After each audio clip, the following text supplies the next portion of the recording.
If your ex is guilty of doing these four things, you should never take them back. And I'm saying this because, look, I get it.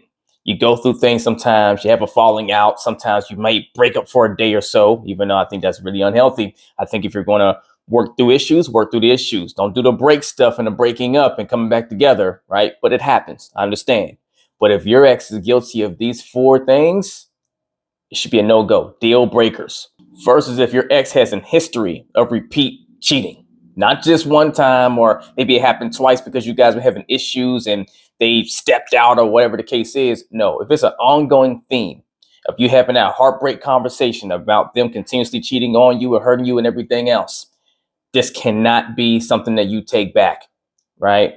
Even if it's constant betrayal, always lying and breaking the trust with you, the foundation for your relationship is being destroyed every time this happens. So if someone has an ongoing habit of this, it's going to continue to come back on you emotionally and mentally. That cannot be acceptable for you. So when you take a person back that does that, what you're really doing is accepting that someone does not value commitment to you, doesn't value respecting your boundaries, and doesn't value you yourself, and doesn't respect you yourself.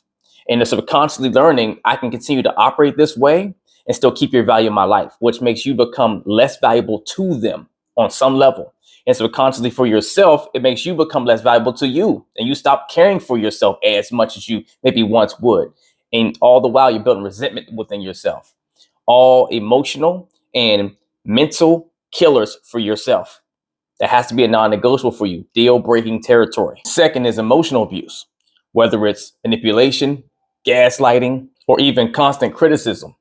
All these over a period of time really starts to wear and tear on your physical health, right? Because the mental and the emotional starts to weigh on your nervous system, and it starts to deteriorate you and your being, right?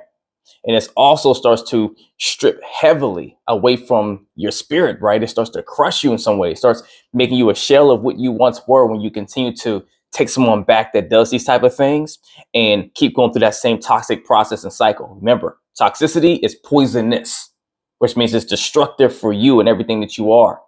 So whenever you go and you accept someone that has these type of patterns to do things like this, that tears on your mental well-being, then you're pretty much accepting your own fate towards being an unhealthy individual. We cannot have that. So every time you take back someone that has a history of being guilty of emotional abuse, you're opening the door and openly accepting someone coming in to disrupt your journey of healing and building the only love that's most important to all of us, which is your own sense of self-love.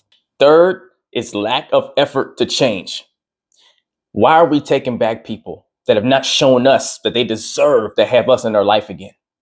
If your partner or your ex now, right, has not shown that they are putting the work in, which takes time too, by the way, right? It doesn't take a day or two for someone, you guys to break up, and you guys have done this whole song and dance so many times, and they're like, well, I'm gonna do better. And you just like, okay, you believe them.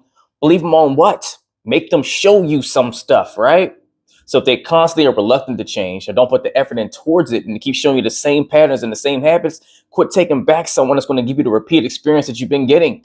You're just signing up again for the same roller coaster ride every single time. The only problem is this roller coaster you're not enjoying, right? This emotional roller coaster hurts with the ups and the downs. Don't do that to yourself. And fourth, never take an ex back that has a history of disrespecting your boundaries, showing a disregard for your need for space, violating your privacy, or even refusing to acknowledge your boundaries, right? Or even getting upset whenever you try to set boundaries to self-preserve yourself, to have, your support systems, your friends, your family in your life, or to just say, hey, I need some time to me, or I want to do this on my own, or just I want to have some sense of autonomy, or I want to, champion for myself, self-improvement, self-growth. And they're always trying to interject and overstep those lines and always be in the mix and always just not give you the space you need to be an individual, because someone that has a bad pattern of doing these type of things isn't there to truly love on you. They're there to really try to get some sense of love for themselves, which will never work. So really you're hurting yourself and them when you keep taking someone back that won't respect your actual boundaries. So when you take someone back that has this continuous type of disrespect for you,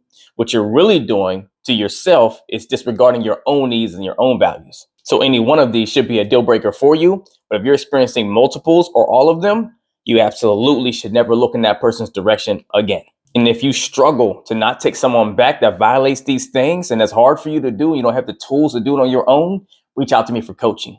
Don't settle for less than the love you actually deserve, because you hurt you and that person when you do. Let's get it.